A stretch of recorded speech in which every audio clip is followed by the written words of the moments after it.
I thought that was kind of cute. Daryl Burgess, Slammer there, sent that. I got a little treat for you.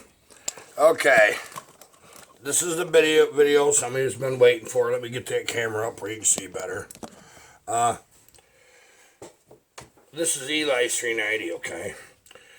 Now, we're going to do a port mapping, obviously. So here's what we're going to do. It's been raining now. My goodness sakes, I got wet. Yeah, this is a little sign of things to come. I'm just letting you know, Nope, no merchandise. But select few of you is going to get shirts. Maybe hats. We're going to see how it goes. I'm not going to say a lot about that right now. What I'm thinking of doing is when I build a saw for you guys sometime next year, I think you're going to get either a new t-shirt or a new hat.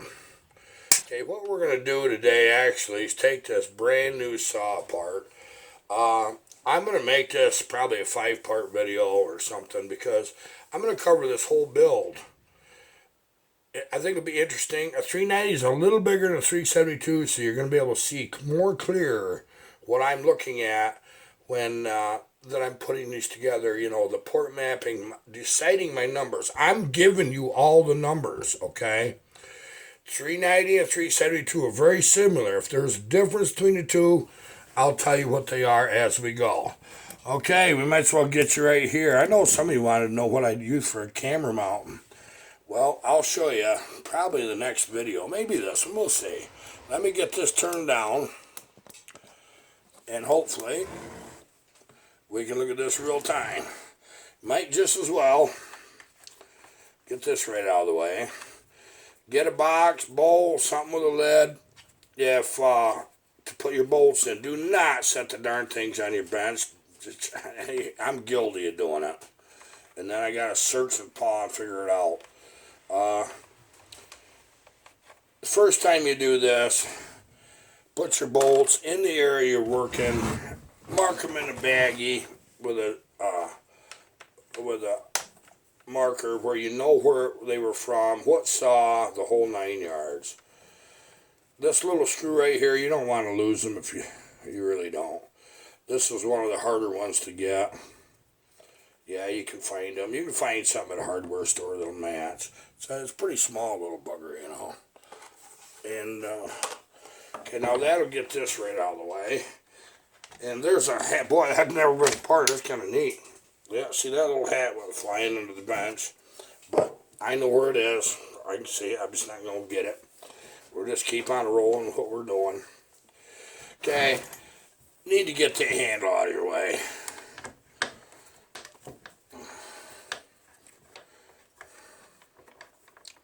Boy, that thing shines like a brand new Cadillac, don't it? Yeah, you got me. I'm a pickup guy.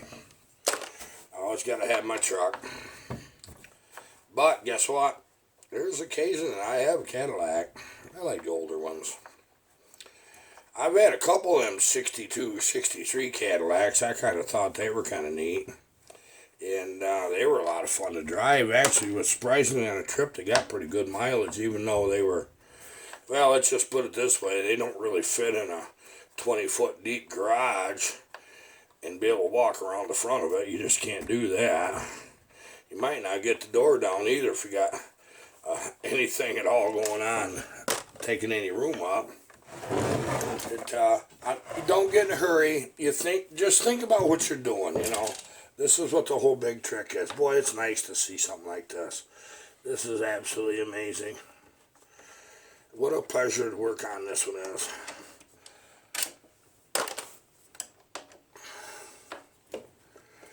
Yeah, Daryl, I just thought I'd show them that t-shirt. So he sent me a few shirts. Got enough for the band. Colin and I.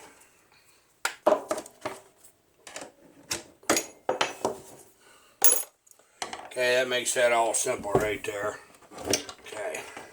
See that's out of my way now. That'll stand right up here in the corner. This is, just like you said, it's easy. You don't be in a hurry.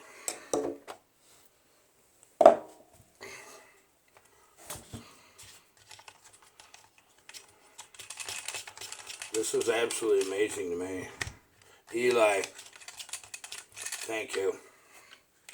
There's what they look like when they're brand new. Hard to believe. The 372 is similar, but they don't have that little point on them. They're a little more oval. Look how clean everything is. Dumbfounding, isn't it? Okay, we get them muffler bolts out now.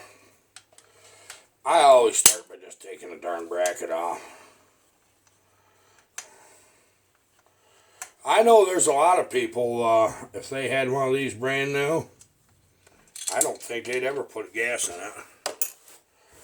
But Eli knows what he wants. He knew how to get it. He knew the advantage of buying these when the price went down. When they come out with that X-Torque, the 372s and the 390s, the original version, which this is, price went right down.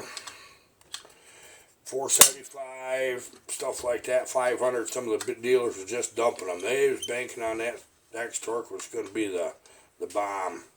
Some of you are misunderstanding when I say I don't work on newer saws. If that's got electric hanging out of that carburetor, that's the newer saws. The 570, 576, stuff like that, don't even talk to me about them. I don't want to hear nothing. And when you have problems with it, I can't even answer any questions for you. I really can't. I choose to not learn them. I know they have heating problems. I don't want to deal with all that. And I know it.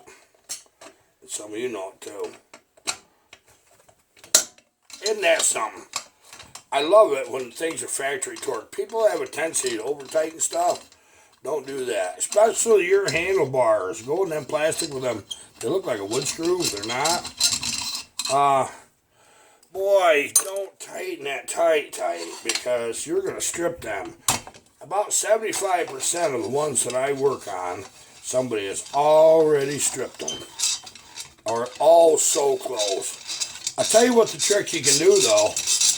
You get one of them that's stripped. You know what I'm talking about, those of you that get into that. What I'll do is I'll show you what I do. I don't have a piece here. I just do it for you. Maybe when we put one back together at some point, I'll show you. But right here, I'll take a piece of weed trimmer line and bend it where it goes like in these two holes. And it goes down inside, and then it just kind of follows along. And a little piece of weed trimmer line will, there's different sizes, so figure that out, which one you want, by how loose it is. That'll tighten them back up. Believe it or not, it works. Weed trimmer line. There isn't any real nice fix other than if you can get them clean enough, which you generally can't. You can rebore them holes just a little bit and fill them with an epoxy that's good with plastic and re-drill to the small diameter, let the screw go back in there. But that's not always a great fix. Boy, oh boy, what a freaking deal this one is. Impressive. It really is. We're in no yank to get this apart. Like I said, it's going to be do a few parts video.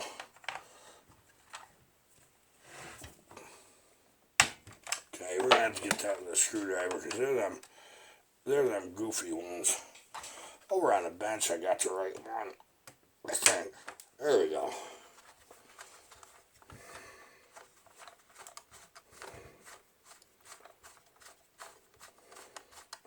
That old 2-man saw sitting right under my feet. I was looking at that. Hey, one of you guys emailed me a short video of one of them running. He's got, I should have wrote the name down. I didn't. One of you guys got one, 2-man McCullough. Actually, it didn't sound like it run pretty darn good. It sure lit a fire under me. I'd love to see that run. I'm going to make it run, even if it kills me. It might have a Harley Davidson engine on it before I'm done, but it's going to run. I've done worse than that, honestly. I really have. Well, I'll tell you what, these top ones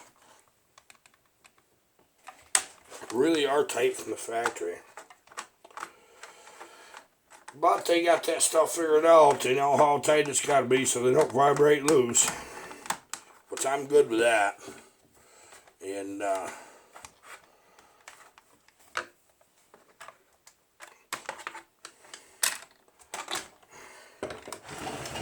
love it. I just love it. See? Incredible, isn't that? If there's any doubt that's brand new or not, you can't clean them that nice. That is unbelievable. I'm just so impressed with that. I really, really am. Now, here's your tricky part. Here on your, on this little piece here that, it's so you can get your screwdriver in there. They got a little tab. What you do is you reach in there, and let's see if I can't get the light where you see better. Yeah, you can see that pretty good. It always looks bigger when you get the video. You just push that little tab, pick it up. See that little hole there? That has a little nipples, 2 of them that it goes over.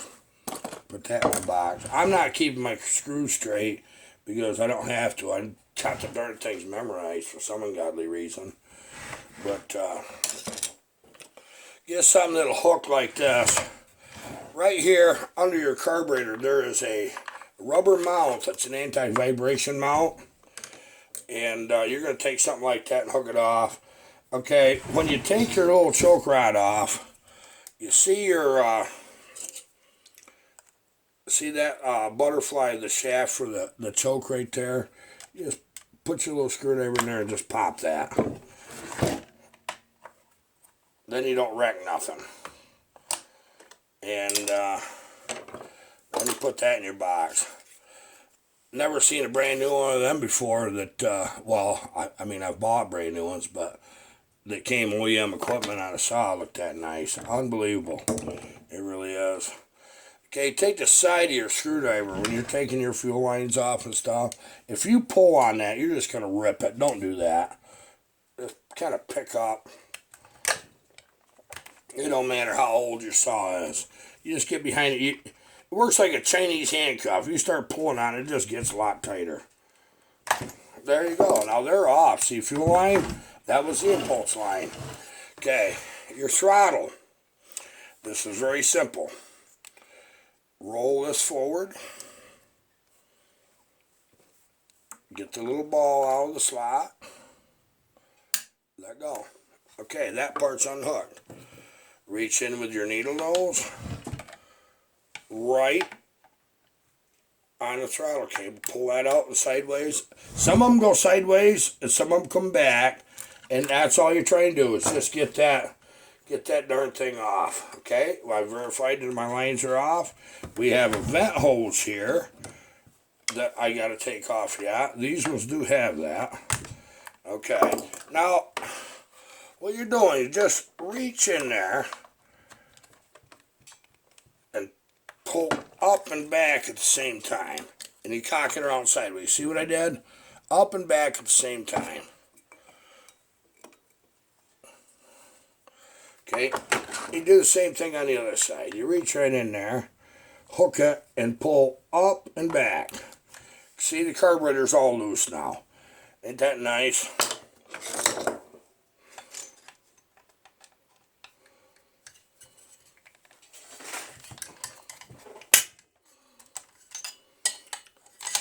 Get them all broke loose.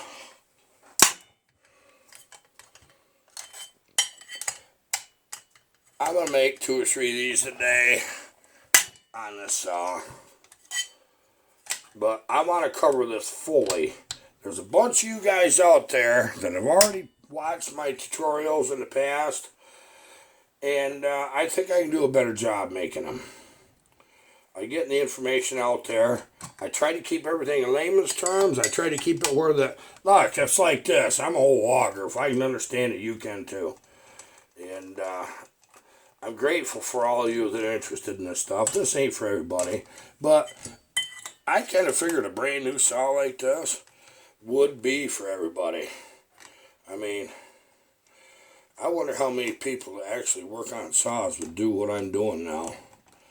You have to have confidence in yourself to start with a new saw. And I do. And if I didn't, I'd say I do, and I'd figure it out along the way anyway. You know that. Kind of goes with the mentality, don't it? I'll tell you what, these long needle nose are a godsend. They really are. They let you grab stuff. I can get the back 2 bolts, but I can't the front, okay? Okay, so what we've done is I removed the muffler. You don't have to remove the muffler. You just take that brace off to get that cylinder off. Now, I'm going to give you guys something word to the wise. Sometimes it's easier to pull a darn cylinder off if you got to change your intake boot or something or work on your carburetor.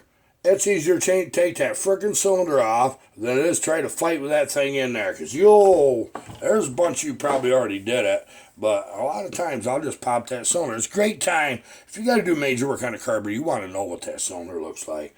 And I'll point out the things to look for. Unfortunately, this will be so brand new that. Isn't that something? Isn't that amazing? Let me get you where you got good light. I'm going to back you up. Isn't that nice? Isn't that? Now, those of you that notice that I cut on the 372 cylinder, I cut the slot off. Yeah, you know where I got that, don't you? 390s don't have it in the first place. Not the good ones. This is a good one. Got nice transfers. Oh my, is this a gorgeous saw. I'm just absolutely blown right away with this thing. I mean, blown right away. It is beautiful. Unbelievable. Okay.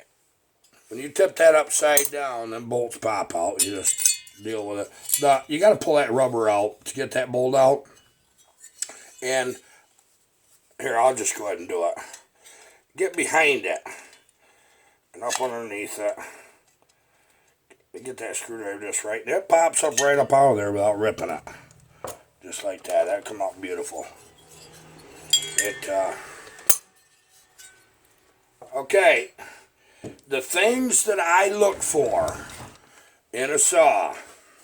Let me go get some paper towels.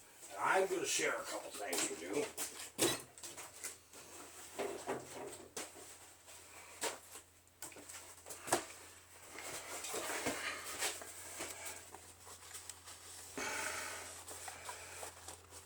I look for the wear on the skirt, which obviously this isn't going to have any.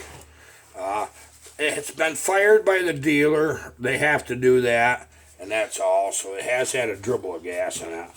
And something that's remarkable about these. Yeah, they had their brake in oil on that. Yeah, they run in about 5 minutes. They wick them right up. Kind of wish they didn't do that. I don't believe in that personally, but okay. How to tell if your crank's good and your bearings. So let's go through that. Okay, you're going to be able to twist even a brand new one side to side just a little bit, and it'll go like this. It'll walk back and forth. See that? It'll do that. What I'm looking for is to line that rod up in that bearing and pick up and down. I don't want to feel any real shock, just the tiniest bit. And this one's brand new, and it's got exactly what it's supposed to do. You got to get it just right to even catch it, okay? I mean, just right. And now, your bearings, when you pull your clutch and everything off, you're going to be able to get just a little movement out of that. Same thing, you take your side cover off on that flywheel, you'll get just a little movement out of that if they're bad. You can physically see them too, and but it's just one of them things you just got to know. Now, I'm never going to get this where you can see it like I do, and I know it, but yeah, I'm not gonna, yeah, a little bit there. No nylon race in that. These are the original good bearings. Happy to see that. In fact, very happy. I'll peel that little gasket off right now. And the next step on this whole ordeal which is the fun part of the ordeal, is we're going to take this cover off, the starter cover. When I pull these off a saw that's been running, or if I happen to have one, I really, really get pretty religious about making sure everything's the way it's supposed to. If that rope's bad, change that rope. That's too easy not to. Kenzie did a nice little video on changing them ropes. I should do one at some point, but not today. And what we're going to do is get set up to do port map. This video is running a little longer than I wanted because I got Jack in my jaw. I'm pretty good at that, you notice that? I know I've heard other people that say what's trying to do a YouTube thing. They say, well, geez, I have a hard time talking in front of a camera. I don't. I don't have any trouble. You probably heard me say this before, too. When I turn that camera on, I know the topic. And that's all. I haven't got a clue. I hope you're watching how I'm doing this. Yeah, you kind of be careful with things. Don't just... these little sets of pics are nice. I don't have a clue what I'm going to say. And sometimes I shock my own self, whatever comes out of my mouth. My, you just don't get better than that, do you? You don't. Amazing. It's got a limited coil. I'm surprised about that. Might have to do something about that. We'll see. Okay, this is the first part. I'm going to get set up and make the second part. And hopefully see them both in the same day.